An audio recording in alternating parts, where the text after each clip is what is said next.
오늘 우리가 함께 나눌 이 말씀은 이스라엘의 회복의 약속이에요. 우리가 지난주에 배웠죠. 39장까지 구약적 개념의 이사야 선지자의 예언이 끝나고 40장부터 66장까지 남아있는 27장은 신약 성경의 개념을 담고 있는 그런 예언의 파트라고 하는 걸 우리가 같이 나누었습니다. 그래서 구약적인 개념의 이 39장까지에 나타난 이사야 선지자의 예언은 주로 동반 타락에 빠졌던 이스라엘과 유다의 죄에 대한 하나님의 징계의 선언, 심판의 선언, 그리고 하나님께서 유다와 이스라엘을 징계하신 데 사용했던 주변 나라들에 대한 또 하나님의 진노하심, 이런 것들이 선포되고 있었던 그런 말씀이어서 우리가 그 7년 대환란, 그 후에 있을 천년 왕국 시대가 벌어지면서 우리 예수님의 지상 재림과 심판에 대한 그런 예언들이 주로 다루어지고 있었다면, 이제 오히려 40장으로부터 66장까지 27장의 말씀 속에서는 예수님이 처음 이 땅에 오셔서 아기로 탄생하셔서 그 후에 예수님이 지상에서 행하실 사역의 특성들을 반영하고 있는 그런 예언들이 이제 그 후반부에 나오게 된다라고 하는 것을 우리가 나누었습니다. 자, 먼저 41장을 펼치겠는데요. 41장은 유다와 이스라엘 백성들이 빠졌던 우상 숭배의 죄악들에 대한 우리 하나님의 그 서운하심을 이제 말씀하시는 부분이에요. 그래서 하나님은 우상들 보고 나오라고 한번 해봐라, 우리 재판 한번 해보자, 이렇게 이제 그 하나님의 백성들에게 야, 우리 재판을 한번 열어보자, 이 우상들하고 나하고 누가 진짜 신인지 우리 한번 판단을 해보자, 이렇게 하면서 챌린지를 하시는 이런 말씀이 41장에 나옵니다. 상당히 흥미로운 부분이에요. 자, 1절 한번 같이 읽어볼게요. 하나님께서 먼저 재판을 해보자고 선언하고 계십니다. 1절 시작. 섬들아 내 앞에 잠잠하라, 민족들아 힘을 새롭게 하라, 가까이 나오라, 그리고 말하라, 우리가 서로 재판 자리에 가까이 나아가자. 자, 먼저 하나님은 하나님의 위대하심에 대하여 진술하십니다. 이제 하나님께서 나라들아 모여라, 민족들아 모여라, 우리 한번 재판을 해보자, 이렇게 말씀하시는 거예요. 무슨 재판이냐? 너희들이 믿는 그 우상들하고 나하고 누가 진짜 신인지 어디 한번 판단해보자. 그래서 하나님께서 먼저 진정한 신으로서의 하나님 자신의 그 위대하심에 대한 진술을 하십니다. 하나님은 누구신가? 그는 무엇을 하신 분이신가? 2절부터 4절까지 말씀을 읽어보겠습니다. 시작. 누가 동방에서 사람을 일깨워서 공의로 그를 불러 자기 발 앞에 이르게 하였느냐? 열국의 그의 앞에 넘겨주며 그가 왕들을 다스리게 하되 그들이 그의 칼에 티끌 같게 그의 활에 불리는 초계 같게 하매 그가 그들을 쫓아가서 그의 발로 가보지 못한 길을 안전히 지나나니 이 일을 누가 행하였느냐? 누가 이루었느냐? 누가 처음부터 만대를 불러내었느냐? 나 여호와라. 처음에도 나요, 나중에 있을 자에게도 내가 곧 그니라. 자, 여기서 동방에서 사람을 일으키고 의로서 공의로서 그를 불러 자기 발 앞에 이르게 하였다고 하는 것은 하나님께서 동방에서 고레스 왕을 일으킬 것에 대하여 말씀하고 계신 것입니다. 이사야가 이 예언을 한 것은 고레스 왕이 이 땅에 태어나기 약 150년 전의 일입니다. 하나님은 마치 장차 일어날 이 고레스 왕이 행하는 모든 일들을 이미 일어난 일들을 이야기하는 것처럼 말씀하시고 계신 거예요. 우리는 바로 다다음 주 45장에서 고레스 왕에 대한 하나님의 말씀을 우리가 배우게 될 것입니다. 하나님은 고레스에게 말씀하시기를 너는 나를 알지 못하였을지라도 나는 너에게 칭호를 주었다. 칭호라고 하는 것이 뭐냐면 surname, 내가 너에게 surname을 주었다. 그러니까 하나님께서 내가 너에게 이름을 준 자다라고 말씀하고 계신 것이에요. 내가 너 이스라엘을 위하여 지명하여 불렀다. 지명했다고 하는 건 by name, I called you by name, 너의 이름으로 내가 너를 직접 불러내었다 라고 말씀하시고 계신 것입니다. 하나님께서 이 말씀을 하신 150년 동안 아직 고레스라는 인물은 태어나지 않았습니다. 150년이 지나고 난 후에 페르시아의 한 젊은 여인이 아기를 낳았겠죠. 사람들이 이 아기를 이름을 뭐라고 부를까요? 라고 할 때 이 여인이 갑자기 우리 이 아이를 사이러스라고 부릅시다. 고레스라고 하는 이름은 아직까지 역사 가운데 다른 사람에게 불려진 적이 없는 이름인데 사이러스요? 그 참 신기한 이름이네. 완전히 현대적이고 그 시대의 사람들이 하는 이야기예요. 현대적이고 세련된 이름이네. 확실히 요즘 젊은 사람들은 뭐가 달라도 다르다니까 하면서 이 아이의 이름을 고레스라고 불렀겠죠. 뭐 이런 식으로 해서 고레스라는 인물은 이 땅에 태어난 것입니다. 하지만 이 아이가 태어나기 150년 전에 벌써 하나님은 그의 이름을 지명하여 그를 부르셨다는 것이에요. 그리고 우리 하나님께서 말씀하십니다. 누가 이런 일을 하였느냐? 하나님 지금 우상들에게 챌린지하고 계시는 거예요. 너희들이 믿는 우상들 중에 나 같은 일을 한 자가 있으면 나와보라 그래라. 이렇게 하는 말씀하시고 계신 겁니다. It's me. I'm the first and the last. It is me. I'm he. 하나님이 말씀하시는 처음도 나고 마지막도 나다. 내가 처음이고 마지막이고 시작이고 끝이다. 나는 알파와 오메가다. 우리 하나님께서 당신이 누구신지에 대해 이렇게 선포합니다. 여기 흥미로운 기사가 나오는데요. 고레스가 일어나서 메디를 정복하고 동방의 큰 세력으로 일어나자 애굽과 구스, 루디아 같은 나라들이 일어나서 힘을 합하여 고레스에 대항하려고 합니다. 그러나 고레스 왕에 의해서 그들은 모두 패전을 하고 말았거든요. 자, 5절 말씀을 한번 읽어볼게요. 5절입니다. 시작. 섬들이 보고 두려워하며 땅끝이 무서워 떨며 함께 모여와서, 자, 이 나라들이 고레스에 의해서 파괴되자 그들은 갑자기 그들의 신을 바꿉니다. 무슨 말이냐면 우리가 고레스를 이기려면 고레스가 가진 신보다 더 강력한 신을 가져야 한다. 그래서 그들은 장색을 물읍니다. 그리고 그들에게 말합니다.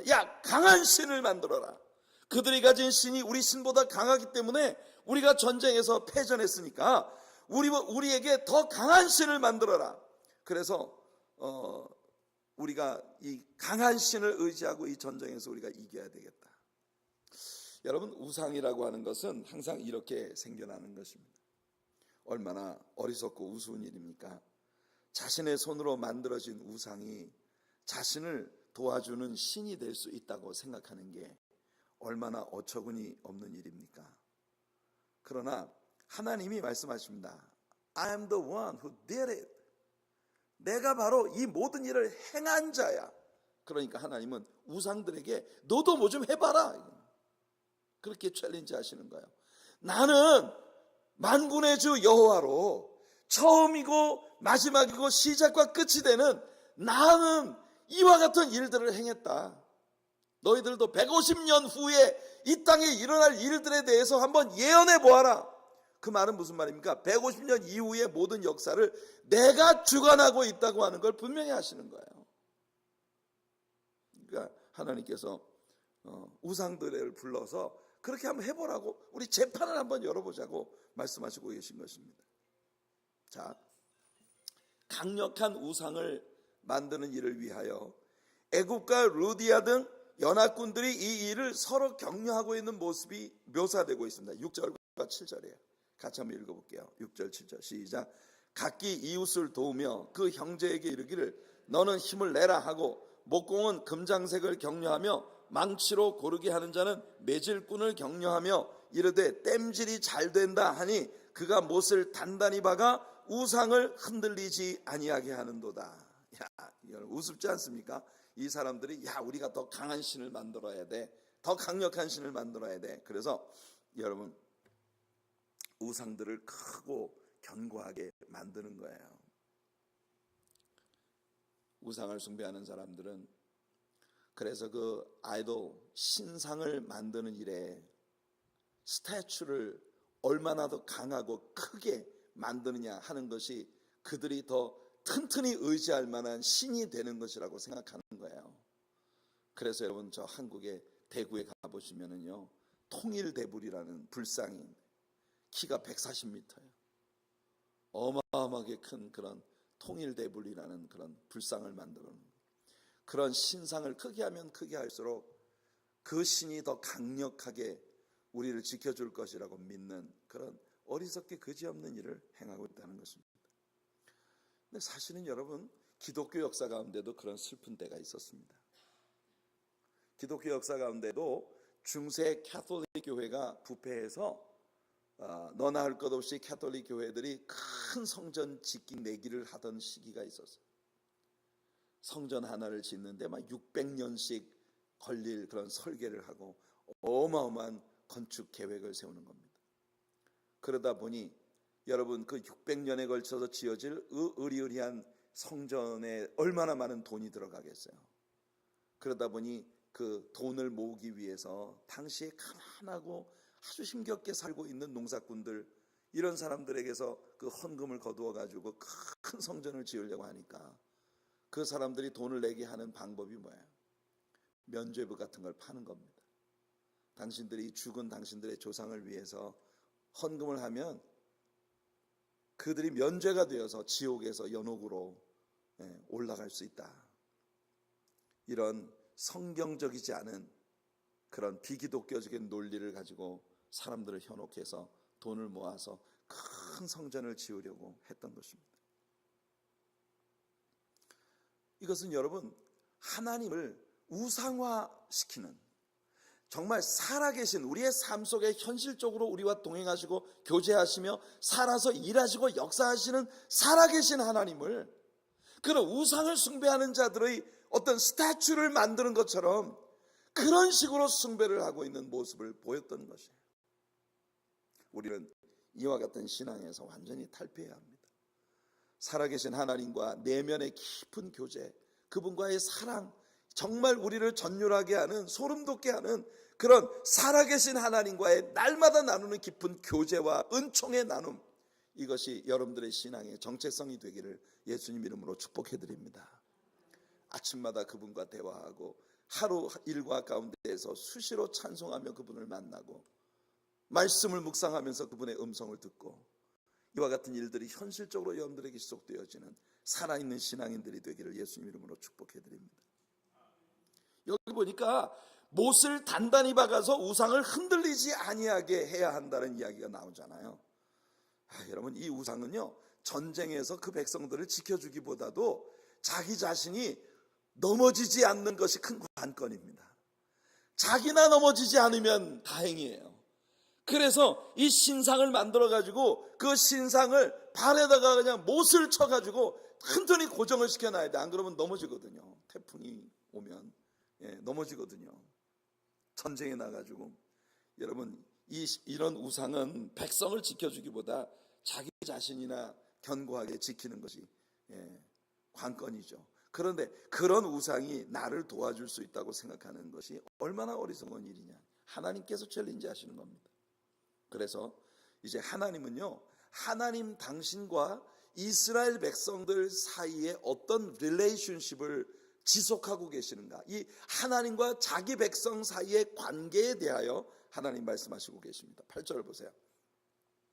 그러나 나의 종 너 이스라엘아, 내가 택한 야곱아, 나의 벗 아브라함의 자손아. 와우, 하나님께서 여기서 이스라엘을 뭐라고 부르십니까? 나의 종 너 이스라엘아, 나의 택한 야곱아, 나의 벗 아브라함의 자손아. 와우, 하나님은요, 이스라엘을 지으신 자이시고 택하신 자이시고 가까이 오게 하사 하나님의 벗을 삼으신 분이십니다. 이것이 오늘 밤 여러분과 하나님이 가지고 있는 관계가 되기를 예수님 이름으로 축복해드립니다. 하나님께서 어떤 사람을 이 사람은 내 친구야 라고 말씀하신다는 건 얼마나 멋진 일이에요. 그런데 그와 같은 일이 예수님을 통해서 우리에게도 이루어졌다는 말입니다. 요한복음 15장 14절과 15절을 보시면 너희는 내가 명하는 대로 행하면 곧 나의 친구라. 이제부터는 너희를 종이라 하지 아니하리니 종은 주인이 하는 것을 알지 못함이라. 너희를 친구라 하였노니 내가 내 아버지께 들은 것을 다 너희에게 알게 하였음이라. 할렐루야. 예수님을 통하여 살아계신 하나님과 여러분의 관계가, 여러분 친구의 관계가 형성이 된다는 거예요. 종은 주인이 뭘 하는지 모릅니다. 그저 시키는 대로 그냥 순종하는 거예요. 하지만 친구는 뭐예요? 마음속에 있는 모든 깊은 것을 다 얘기해 주는 거예요. 친구는요, 비밀이 없는 관계이고, 친구는요, 내게 있어 제일 좋은 것을 같이 나누고 싶은 것이 친구예요. 하나님은 예수 그리스도 안에서 저와 여러분들을 이렇게 친구로 삼아주셨다. 하나님께서 아브라함을 나의 벗이라고 부르신 것처럼 오늘 이 저녁에 주님을 예배하러 여기 나온 여러분들을 나의 벗이라고 부르신단 말입니다. 할렐루야. 좋지 아니한가? 어째 이렇게 맹숭맹숭 하십니까? 여러분들의 표정이. 하나님이 여러분들을 벗으로 삼으셨다는데 I love it. 뭐 이렇게 반응이 나와야 되지 않겠어요? 여러분, 하나님께서 여러분들의 삶에 그렇게 직접적으로 깊이 관여하시는 분이시다. 9절 10절 한번 읽어볼게요. 오늘 본문 9절 10절 시작. 내가 땅끝에서부터 너를 붙들며 땅 모퉁이에서부터 너를 부르고 내게 이르기를 너는 나의 종이라. 내가 너를 택하고 싫어하여 버리지 아니하였다 하였노라. 두려워하지 말라. 내가 너와 함께함이라. 놀라지 말라. 나는 내 하나님이 됨이니라. 내가 너를 굳세게 하리라. 참으로 너를 도와주리라. 참으로 나의 의로운 오른손으로 너를 붙들리라. 할렐루야. 이거 보세요. 우상들은요, 사람들이 넘어지지 않게 지켜주는 게 이게 일이에요. 그런데 우리 하나님은 하나님께서 하나님의 백성들을 붙잡고 계시다는 겁니다. 두려워하지 말라. 내가 너를 도와주리라. 여러분, 우리 하나님께서 우리들에게 선포하는 거예요. 내가 너를 굳세게 하리라. 참으로 너를 도와주리라. 참으로 의로운 나의 오른손으로 너를 붙들리라. 오늘 저녁 하나님께서 여러분들의 생을 하나님의 전능하신 권능의 손으로 붙잡고 계시다는 걸 믿으시기 바랍니다. 이 말씀을 오늘 저녁 여러분 모두가 자신을 향해서 주시는 하나님의 언약의 말씀으로 들으실 수 있게 되기를 소원합니다. 어떤 환경 속에서 어떤 어려움을 만나든 하나님은 여러분을 종으로 부르셨고 예수 그리스도를 통해 벗을 삼으셨습니다. 그리고 하나님은 내 것이라고 부르십니다. You are mine. 우리가 아가서를 통해서 배웠지 않습니까? 너는 나의 것, 나는 너의 것. 너는 내게 속하였고 나는 너에게 속하였다. 우리 예수님의 선포입니다. 여러분 앞에 놓여 있는 어떤 환경을 통과해 가시든 하나님 말씀하십니다. 두려워 말라. 내가 너와 함께 함이니라. 놀라지 말라. 나는 내 하나님이 됨이니라. 그래서 우리도 바울과 함께 합창할 수 있어요. 만일 하나님이 우리를 위하시면 누가 우리를 대적하리요? 아멘. 그래서 11절부터 13절까지 읽어보겠습니다. 11절부터 13절 시작. 보라, 내게 노하던 자들이 수치와 욕을 당할 것이요 너와 다투는 자들이 아무것도 아닌 것 같이 될 것이며 멸망할 것이라. 내가 찾아도 너와 싸우던 자들을 만나지 못할 것이요 너를 치는 자들은 아무것도 아닌 것 같고 허무한 것 같이 되리니 이는 나 여호와 너희 하나님이 내 오른손을 붙들고 내게 이르기를 두려워하지 말라. 내가 너를 도우리라 할 것임이니라. 아멘. 내가 내 오른손을 붙들겠다라고 말씀하십니다. 이게 우리들에게 얼마나 큰 위안이 되고 축복이 되는지 몰라요. 하나님께서 만일 여러분들에게 야, 내 손 꼭 잡아라 이렇게 말씀하신다면, 네가 내 손을 꼭 잡아야 돼 쓰러지지 않으려면 이렇게 말씀하신다면 우리는요 벌써 1000만 번도 더 떨어졌어요. 하나님과 우리의 릴레이션십이 내가 하나님을 꽉 붙잡고 있는 나의 능력에 달려있는 것이라면 우리는 벌써 실패했죠. 여러분들이 하나님을 얼마나 오랫동안 붙잡고 계실 수 있겠습니까? 무슨 일이 벌어질 때 하나님께서 우리를 잡아챈다고 확 당기는데 여러분들이 하나님을 그렇게 힘있게 잡지를 못하니까 손이 그만 쑥 빠져나가는 거예요. 그러면 여러분들은 그냥 하나님께서 우리 보고 네가 내 손 꼭 잡아야 돼 라고 말씀하지 않으시고 항상 내가 너를 붙들리라. 그러니까 우리는 실패해도 하나님은 절대로 실패하지 않으시는 하나님이시기 때문에 우리가 하나님을 꽉 잡아야 되는 게 아니라 하나님께서 우리를 꼭 붙들고 계시기 때문에 하나님은 절대로 우리를 놓치지 아니하실 것이고 우리는 넘어지지 않을 것입니다.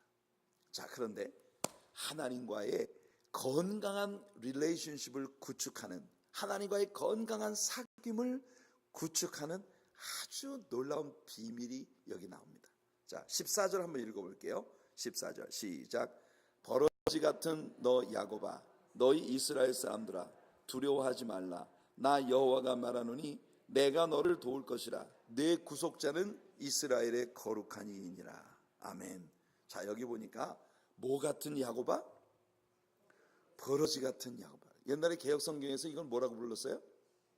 지렁이 같은 너 야곱아 그랬어요. 지렁이 같은 worm은 여러분 지렁이 같은 너 야곱아 그랬는데 이것을 이제 개역 개정판에서는 버러지 같은 이 버러지라는 말은 지렁이보다 좀 더 원색적인 것 같이 느껴지지 않습니까? 여러분, 하나님께서 야곱이라고 하는 사람을요 벗겨내고 여러분 지난 주일날 설교 일부 예배 설교 유튜브에서 들으셨나요? 들어보셨어요? 2부 예배 때 제가 설교 안 하고 지나가다고 보리만큼 입이만큼 나온 성도님들이 몇 분 계시더라고요. 그런데 여러분 그러면 가서 들으시면 되지. 1부 예배 내가 설교했다고 얘기해 드렸잖아. 지난주 1부 예배에서 제가 했던 설교가 바로 이사야 43장 1절부터 7절까지 말씀입니다. 하나님께서 이스라엘 백성들에게 내가 너를 지명하여 불렀나니 너는 내 것이라. 내가 물 가운데를 지나갈 때 너와 함께 있겠고 물이 너를 침몰치 못할 것이며 불 가운데를 통과할 때 내가 너와 함께 있을 것이요 불이 너를 사르지도 못하리니. 여러분, 우리 하나님께서 이스라엘 백성들과 이렇게 함께 해주시겠다 약속을 하셨는데 그때 우리가 지난 주일 아침 설교를 꼭 들으세요. 굉장히 중요한 말씀이 나옵니다. 거기 하나님께서 이스라엘 야곱과 그 하나님과의 관계를 규명하는 세 가지 동사를 쓰셨어요. 첫째가 뭐냐면 바라입니다. 바라. 내가 너를 창조했다. 그때는 이름이 야곱이에요. 야곱아, 내가 너를 지었다. 그 다음에 두 번째, 이스라엘아, 너를 조성하신 자가 이제 말씀하시는 그 조성한다는 말은 forming. 이 forming은 말은 히브리 말로 야차르입니다. 야차르라고 하는 것은요 상당히 흥미로운 단어입니다. 성장을 시키고 새롭게 reformed 되게 reformation을 하는 거죠.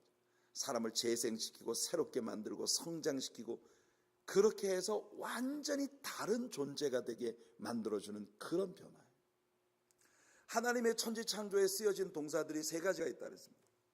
첫 번째가 바라예요. 바라는 무에서 유를 창조해내는 거예요. 그 다음에 두 번째가 뭐냐면 아사입니다. 아사는 뭐냐면은 기존에 존재하는 것들을 가지고 새로운 것을 만드는 거예요. 예를 들면 기존에 존재하고 있는 나무를 가지고 이런 포디움을 만드는 것처럼 그게 메이킹입니다. 메이킹, 아사. 그 다음에 이사야가 여기서 이야기하고 있는 야차르.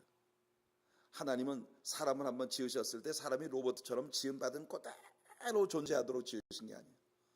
서로 사랑을 하고 아이를 낳고 태어난 아기가 또 어른이 되도록 자라고 이렇게 굉장히 뭔가 유기적으로 생장하고 바뀔 수 있는 이런 존재로 하나님이 인생을 지으셨다는 거예요. 이게 하나님의 창조의 신비입니다. 하나님은 그래서 모든 환경과 하나님의 손길로 사람들을 만지시고 빚으시고 새롭게 하셔서 완전히 새로운 존재가 되게 만드신 거예요. 그래서 야곱이 변해서 이스라엘이 된 거예요. 야곱은 무슨 뜻입니까? 힐 캐쳐. 남의 장단지 탁 걸어가지고 자기가 앞서서 확 가는 아주 야비한 그런 사람이에요. 그런데 이스라엘은 뭡니까? To be ruled by God. 하나님의 다스리심을 받는 완전히 하나님과의 깊은 교제 가운데 깨어있는 하나님의 성품을 닮아가는 그런 신앙인을 말하는 겁니다. 하나님은 야곱이 변하여 이스라엘이 되게 하셨어요. 그 다음에 뭐냐면 내가 너를 구속하였다. 구속이라는 말은 가알. 원래 내 것이었는데 어떻게 해서 남에게 팔려간 것, 남의 손에 들어간 것, 그것을 내가 다시 대가를 지불하고 내 것으로 사온다는 말이에요. redemption. 다시 사온다는 말이에요. 하나님께서 야곱을 지으셨으니 하나님 것이죠. 야곱을 이스라엘이 되게 하셨으니 하나님 것이죠. 그런데 그 이스라엘이 하나님을 버리고 우상 숭배에 빠졌단 말입니다. 그래서 하나님이 바로 그 아들 예수 그리스도의 피를 주시고 그들을 다시 사오셨단 말이에요. 구속하셨단 말이에요. 구약 성경에 하나님의 이와 같은 약속들이 계속 나오는 거예요. 내 구속자는 이스라엘의 거룩한 자니라 라고 말할 때 여기 구속자라는 단어가 바로 히브리어의 고엘입니다. 고엘. 이 고엘이라는 단어가 어디에 나오냐? 우리 배웠죠? 고엘. 고엘이라는 말을 어디서 배웠습니까? 룻기에서 우리 배웠죠. 룻기. 보아스가 킨스맨 리디머, 친족 구원자로서 그 엘리멜렉 일가를 구속하는 일을 할 때 그가 고엘. 이게 구속자예요. 구속자. 킨스맨 리디머. 우리는 이 일을 앞으로 이사야 49장에 가서 좀 더 자세히 배우게 될 것입니다. 자, 15절과 16절을 한번 읽어볼게요. 15절과 16절입니다. 시작. 보라, 내가 너를 이가 날카로운 새 타작기로 삼으리니 내가 산들을 쳐서 부스러기를 만들 것이며 작은 산들을 겨같이 만들 것이라. 내가 그들을 까부른 즉 바람이 그들을 날리겠고 회오리 바람이 그들을 흩어버릴 것이로되 너는 여호와로 말미암아 즐거워하겠고 이스라엘의 거룩한 이로 말미암아 자랑하리로다. 할렐루야. 이거 얼마나 여러분 대조적인 표현이에요. 생각해 보세요. 야곱이 자기 힘으로 뭘 해보겠다고 할 때는 아주 비겁하고 야비하게 짝이 없는 사기꾼으로 살았었어요. 그런데 그가 지렁이처럼 바뀌었단 말이에요. 완전히 자존심 다 빠져나가고 자만심 다 빠져나가고 내려라 하는 교만이 다 빠져나가고 완전히 부서질 대로 부서져서 지렁이처럼 뼈가 없는 흐물흐물한 무골충이 같이 그렇게 되어버렸을 때 오히려 야곱은요 이빨이 날카로운 타작 마당의 타작 기계처럼 하나님의 도구로 쓰임을 받게 되었다는 거예요.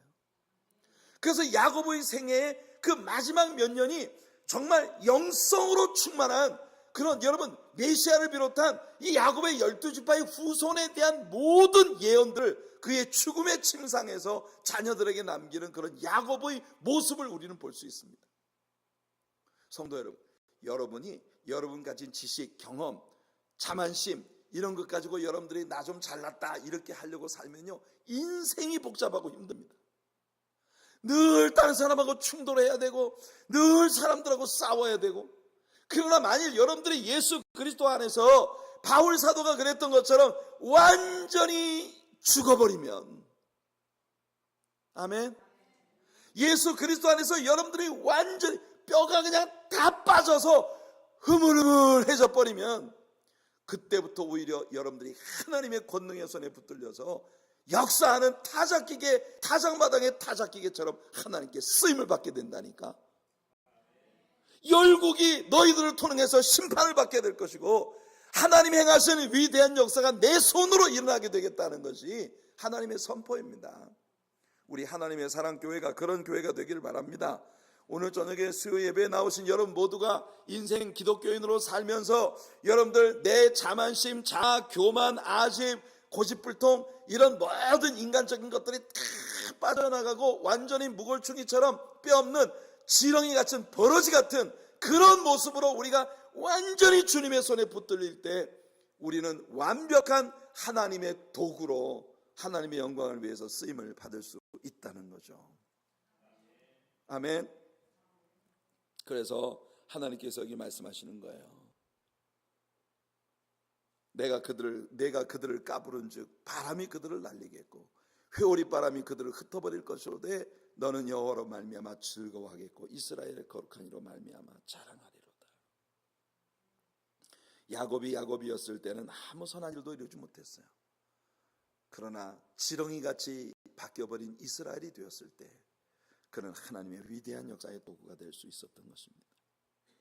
자, 하나님이 아주 중요한 말씀을 하고 계십니다. 17절부터 20절까지 읽어보겠습니다. 17절부터 20절 시작.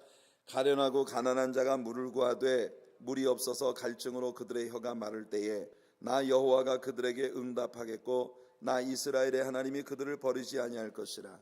내가 헐벗은 산에 강을 내며 골짜기 가운데 샘이 나게 하며 광야가 못이 되게 하며 마른 땅이 샘 근원이 되게 할 것이며 내가 광야에는 백향목과 시띠나무와 화석류와 돌감람나무를 심고 사막에는 잣나무와 소나무와 황양목을 함께 두리니 무리가 보고 여호와의 손이 지으신 바요 이스라엘의 거룩한 이가 이것을 창조하신 바인 줄 알며 함께 헤아리며 깨달으리라.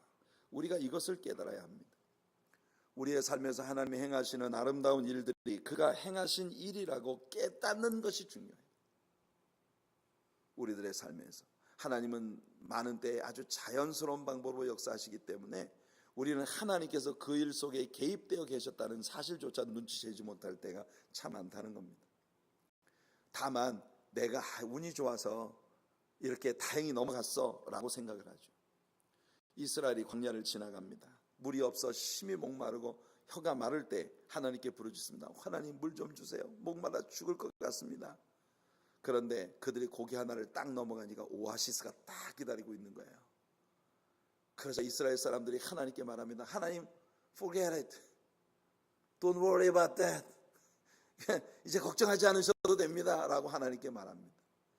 하나님은 그들의 부르짖음을 들으시고 그들을 위해 그 고기 하나 너머에 오아시스를 마련해 주신 거예요. 근데 그런 일들이 너무 자연스럽게 일어났기 때문에 이건 우리가 그냥 운빨이 좋아서 이렇게 됐다고 생각을 하고 넘어가는 거죠. 우리가 얼마나 럭키한가. 여러분, 하나님께서는요 이스라엘의 모든 역사 가운데 개입하셔서 하나님이 행하신 일을 하나님이 행하신 일이라고 이스라엘 백성들이 인지하기를 원하시고 계세요. 그건 여러분들의 생에서도 마찬가지입니다. 여러분의 생에 되어지는 모든 아름다운 일들 속에서 하나님이 행하시는 일들을 발견할 수 있는 그런 여러분들의 생이 되기를 바랍니다. 이사야는 다시 우리를 하나님의 법정 안으로 인도합니다. 하나님은 이 법정 안에서 재판장도 되시고 또한 검사도 되십니다. 하나님은 공의로운 분이시기 때문에 전혀 문제가 없어요. 하나님은 완전한 의로서 판단하시는 분이시니까. 하나님은 법정에서 여러분 우상들에 대해 도전하고 계십니다. 너희가 진정으로 신들이라면 나처럼 예언해봐라. 장차 될 일을 말해보라. 너희가 진짜 신이라면 신답게 해봐라. Go ahead, prophesy something. Tell us something, amaze us. 우리를 좀 놀래켜봐라. 하나님께서 그렇게 우상들에게 도전하고 do something 도전하고 계시는 거예요. 애굽 사람들과 루디아 사람들처럼 사람들은 자기 손으로 우상을 만들고 그 우상을 자기 손으로 세워주어야 합니다. 그럼에도 불구하고 사람들은 그 우상에게 예물을 바치고 제사와 희생을 드리고 심지어 자기 아들까지 잡아 바치는 거예요. 이것이 어리석은 인생들의 모습입니다. 그런 일에 완전히 살아계신 하나님을 섬기는 이스라엘 백성들이 현혹되어서 그들의 우상 숭배에 동참한다는 것이 얼마나 충격적인 일입니까? 하나님은 여기서 고레스에 대해 말씀을 다시 하십니다. 자, 25절부터 29절까지 한번 읽어볼게요. 25절부터 29절입니다. 시작. 내가 한 사람을 일으켜 북방에서 오게 하며 내 이름을 부르는 자를 해돋는 곳에서 오게 하였나니 그가 이르러 고관들을 석회같이 토기장인가 진흙을 밟음같이 하리니 누가 처음부터 이 일을 알게 하여 우리가 알았느냐? 누가 이전부터 알게 하여 우리가 옳다고 말하게 하였느냐? 알게 하는 자도 없고 들려주는 자도 없고 너희 말을 듣는 자도 없도다. 내가 비로소 시온에게 너희는 이제 그들을 보라 하였노라. 내가 기쁜 소식을 전할 자를 예루살렘에 주리라. 내가 본즉 한 사람도 없으며 내가 물어도 그들 가운데 한 말도 대답할 좋은 자가 없도다. 보라, 그들은 다 헛되며 그들의 행사는 허무하며 그들이 부어 만든 우상들은 바람이요 공허한 것뿐이니라. 우리는 예레미야의 말씀에 대해서 배웠습니다. 그런 이스라엘 백성들이 하나님께 두어 가지 죄를 지었다고 선포합니다. 그 죄들이 뭐라고 그랬죠? 생수의 근원 되시는 하나님을 버린 것과 그리고 자기 스스로를 위해서 물을 낼 샘물을 팠는데 그 물은 물을 저축하지 못할 터진 웅덩이였다. 이것이 이스라엘 백성들이 하나님께 범죄한 것이다. 진정으로 생수를 주시는 분은 하나님이신데 생수의 근원 되시는 하나님은 버리고 자기들 스스로 이런저런 우상들을 따라다니면서 스스로 우물들을 팠는데 그 우물들은 우리들에게 생수를 공급해 주지도 못할 뿐더러 물을 저축하지도 못할 그런 의미 없는 터진 웅덩이라는 거예요. 어떤 사람이 하나님을 버리면 그가 이제 더 이상 신을 가지고 있지 않은 존재가 아닙니다. 사람들은 하나님이 아니면 다른 신이 그에게 있습니다. 사람들이 하나님을 믿지 않는 이유는 그들에게 하나님이 아닌 다른 신이 있기 때문이에요. 어떤 사람에게 그것은 쾌락입니다. 그래서 몰렉을 만들었습니다. 어떤 사람에게 그것은 권력입니다. 그래서 바알을 만들었습니다. 어떤 사람에게 그것이 물질입니다. 그래서 매몬을 만들었습니다. 어떤 사람에게는 그것이 섹스예요. 그래서 아스타롯 같은 이슈타알 같은 그런 여신들을 만들었습니다. 만일 여러분들이 여러분들의 삶을 자세히 살핀다면 여러분들의 삶을 진정으로 이끌어가는 열정이 분명히 존재하는 것을 발견할 거예요. 그것이 바로 여러분들의 신이요 우상입니다. 여러분들 중에 어느 누구도 하나님을 버리고 하나님을 대신할 수 있는 다른 웅덩이를 파는 어리석은 자가 되지 않으시길 바랍니다. 언제나 하나님께 여러분들의 삶의 뿌리를 내리고 하나님께로부터 진정한 것들을 공급받는 그런 성도들이 되시기를 예수님 이름으로 축원해 드립니다. 다윗은 시편 가운데서 말했습니다. 너희가 만드는 이 우상은 눈이 있어도 보지 못하고 귀가 있어도 듣지 못하며 발이 있어도 걷지 못하고 입이 있어도 말하지 못한다는 것입니다. 사람들은 우상들을 꼭 자기 자신들처럼 만들어요. 자기들이 눈을 가지고 있으니 우상에도 눈을 만들어주죠. 하지만 보지 못합니다. 자기들이 코를 가지고 있으니 코를 만들어주지만 냄새 못 맡습니다. 자기들이 손과 발이 있으니 손과 발을 만들어주지만 우상들이 그 손과 발로 무엇을 합니까? 못을 박아주어야 넘어지지 않고 서 있을 수 있는 그런 우상 단지들. 그들은 모두 터진 웅덩이들이에요. 그 웅덩이를 찾는 사람에게 이 것들은 아무런 시원한 생수도 공급해 주지 못하는 것입니다. 자, 이와는 극명한 대조를 보이는 게 바로 뒤에 이어지는 42장입니다. 42장에서 하나님은 나의 택한 종을 보라. 자, 이제 하나님은요, 하나님께서 보내실 메시아를 그들 앞에 소개하시는 겁니다. 언제나 그렇듯이 하나님은요, 우리들의 시선이 그가 우리를 위해 세우신 시온의 왕 메시아 예수 그리스도께 고착되기를 원하시고 계세요. 나의 택한, 나의 붙드는 나의 종, 내 마음에 기뻐하는 자를 보라. 하나님 말씀하십니다. 1절 같이 읽어보겠습니다. 시작. 내가 붙드는 나의 종, 내 마음에 기뻐하는 자, 곧 내가 택한 사람을 보라. 내가 나의 영을 그에게 주었은즉 그가 이방에 정의를 베풀리라. 하나님은 이 종을 붙들고 계시고 하나님이 택하셨으며 그를 통하여 기쁨을 얻으시고 또 그에게 하나님의 성령을 부어주셨다. 이분은 다름 아닌 예수님이십니다. 그 예수님은 왕의 왕, 주의 주이십니다. 그분은 유대인들만이 아니라 이스라엘만이 아니라 온 세계 위에 통치하시는 하나님이십니다. 아멘.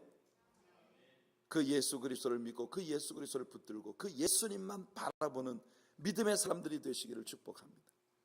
그런데요, 그분은 자기 자신의 왕권을 자랑하기 위해 떠들고 공포하시는 분이 아니시다. 2절 보세요. 2절 읽겠습니다. 시작. 그는 외치지 아니하며 목소리를 높이지 아니하며 그 소리를 거리에 들리게 하지 아니하며. 예수님은 겸손의 주님이셨습니다. 그는 생애 가운데 여러 차례 자신을 드러내지 않으려고 심히 애쓰시는 모습을 보여주셨습니다. 심지어 예수님이 빌라도 앞에 가셨을 때 빌라도는 예수님을 심판하고 싶어 하지 않았습니다. 그래서 그는 예수님을 헤롯에게로 보냈습니다. 헤롯은 예수님을 보자 내심 흥분했어요. 그는 예수님에 대한 소문을 많이 듣고 한번 보고 싶던 차에 예수님이 자기에게 오시자 예수님께 내가 메시아라면 뭔가 기적을 좀 보여달라고 했습니다. 그러나 예수님은 헤롯 왕 앞에서 말 한마디도 하지 않으셨습니다. 헤롯은 이걸 신기하게 여겼어요. 모든 범죄자들에게 내가 너를 한번 보고 싶었다, 나한테 뭘 좀 한번 해봐라 라고 하면 어떻게 하든지 그에게 잘 보이기 위해서 뭔가 애를 쓸 텐데 예수님은 헤롯에게 말 한마디도 하지 않으셨다는 거예요. 예수님은 자신의 기적의 능력을 자신의 개인적 유익을 위해 사용하시는 분이 아니셨습니다. 그래야 할 이유도 없는 그분은 하나님이셨습니다. 예수님의 사역의 초기부터 사탄은요, 자꾸만 예수님이 메시아로서 가지고 있는 그의 능력을 자기 자신을 위해서 써보도록 그렇게 권유하는 것으로 예수님을 유혹했었습니다. 기억나시죠? 예수님이 광야에서 사탄에게 시험을 받으실 때 그 시험의 종류들이 다 뭡니까? 이 돌을 가지고 떡을 만들어서 먹어봐라. 네가 사람들에게 인기를 한번 끌어봐라. 저 높은 절벽 꼭대기 위에서 떨어졌을 때 사람들이 막 놀라서 야 사람 죽었겠다 이러고 몰렸는데 그 위에서 헐크처럼 푹 하고 일어나 봐라. 그러면 사람들이 너에게 막 몰려들 거 아니야. 마귀는요, 십자가의 길이 아닌 사람들에게 영광과 인기를 얻는, 명성을 얻는 길을 예수님에게 제시한 거예요. 예수님은 자기 자신을 위해서 소리를 들리지 않으시는 분이시다. 이사야 선지자의 예언의 말씀은 그의 성품과 그의 생이 어떤 것인지를 우리들에게 아주 선명하게 보여주시는 거예요. 예수님은 성전과 회당과 산에서 들에서 그리고 바닷가에서 말씀을 가르치셨습니다. 그러나 예수님은 공개적인 인기를 목적으로는 아무 일도 하지 않으셨다는, 다만 예수님의 사역의 포인트는 말입니다, 상하고 상처 입은 영혼들에 있었다는 겁니다. 3절 한번 같이 읽어볼까요? 유명한 말씀입니다. 상한 갈대를 꺾지 아니하며 꺼져가는 등불을 끄지 아니하고 진실로 정의를 시행할 것이며. 성도 여러분, 우리가 예수님을 믿는 사람으로 우리가 배워야 될 게 바로 이겁니다.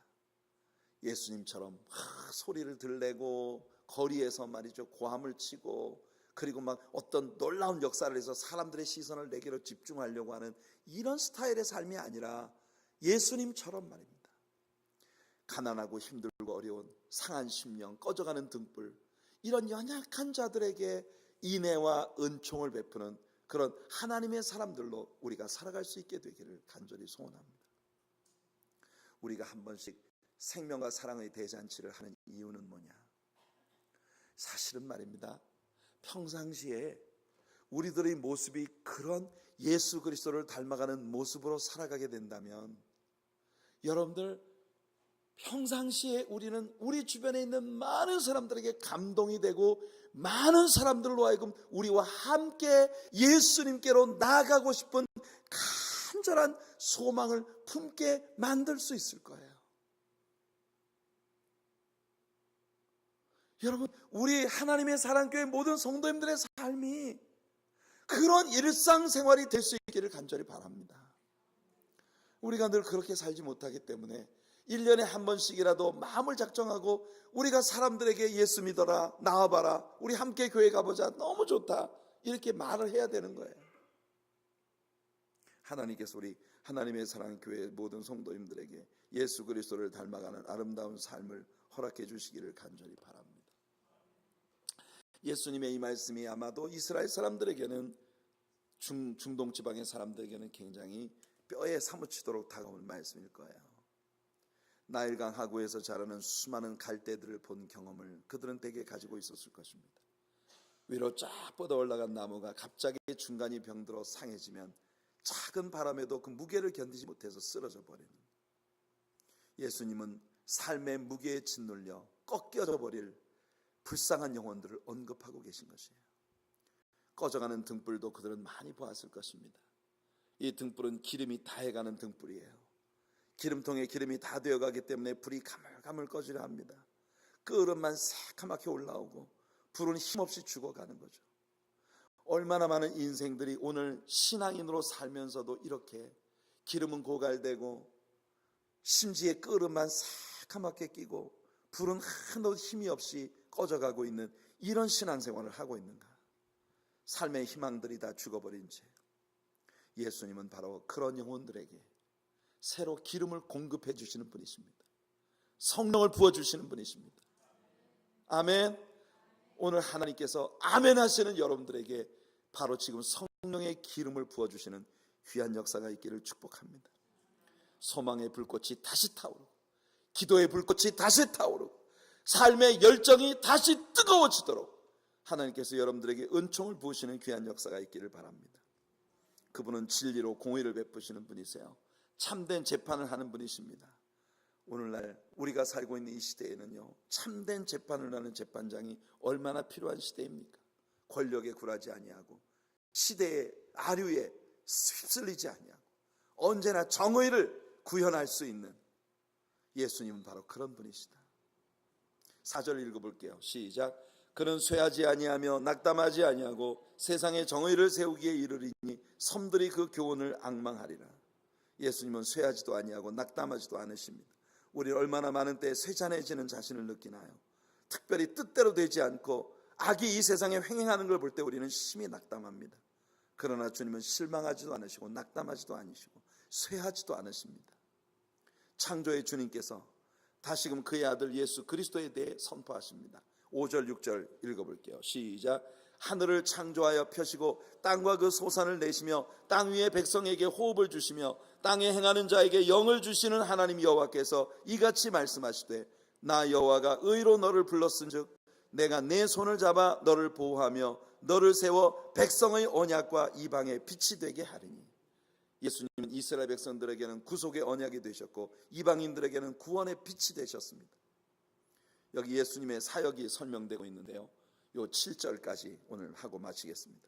7절 읽어볼게요. 시작. 내가 눈먼 자들의 눈을 밝히며 갇힌 자를 감옥에서 이끌어내며 흑암에 앉은 자를 감방에서 나오게 하리라. 아멘. 예수님은 이런 일을 우리 가운데 행하시는 분이십니다. 예수님은 소경의 눈을 뜨게 하셨어요. 요한복음 9장에 보면 날 때부터 소경된 거린의 눈을 예수님이 뜨게 하셨습니다. 예수님은 그의 눈에 침을 섞은 진흙을 발라주시고 실로암 연못에가 씻으라고 하셨습니다. 순종하여 실로암 연못에가 눈을 씻고 이 사람은 보게 되었습니다. 이 사람이 눈을 뜬 일로 바리새인들이 변론에 빠졌습니다. 그들은 말하기를 아마 이 아이가 처음부터 장님이 아니었을 것이라고 그렇게 생각했습니다. 그래서 그들은 부모들을 잡아다가 그들을 신문합니다. 이 자가 내 아들이 맞느냐? 얍. 내 아들이 태어날 때부터 맹인으로 태어났느냐? 얍.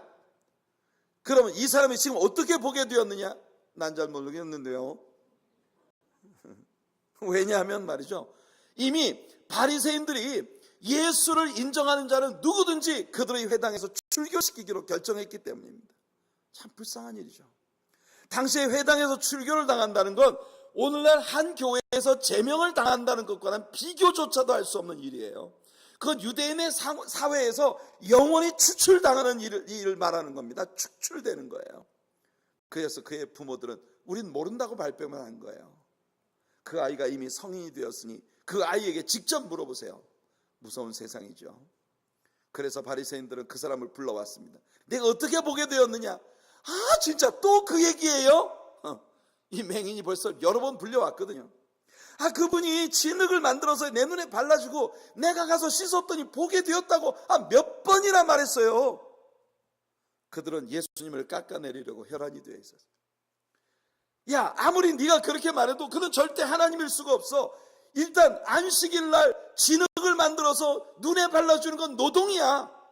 이런 안식일 날 노동을 하는 자가 어떻게 하나님일 수가 있어? 정말 불쌍한 사람들이죠. 그러자 그 맹인 되었던 자가 대답합니다. 글쎄, 나는 본래 맹인이었고 지금은 보게 되었습니다. 나는 사람이 이런 일을 행했다는 걸 들어본 적이 없어요. 그가 정말 너를 보게 했느냐? 이 답답한 사람들. 아니, 왜 똑같은 질문을 계속 하죠? 혹시 당신들도 그 사람의 제자가 되고 싶은 건가요? 여러분, 이 맹인 되었다가 눈을 보게 된 자의 자유분방한 이 사람은요, 예수님이 누구신지를 몸으로 안 사람입니다. 그 누가 이 사람의 신앙을 꺾을 수가 있겠어요? 여러분, 오늘 저녁에 이곳에 예배하는 여러분들이 예수님이 누구신지를 여러분들의 몸으로 아시는 분이 되시기를 축복합니다. 여러분의 삶으로 아시는 분이 되기를 축복합니다. 누가 무슨 논리를 가지고 와서 뭔 말을 해도 글쎄 나는 예수님을 만났다니까 이렇게 말할 수 있는 여러분들 되시길 바라요.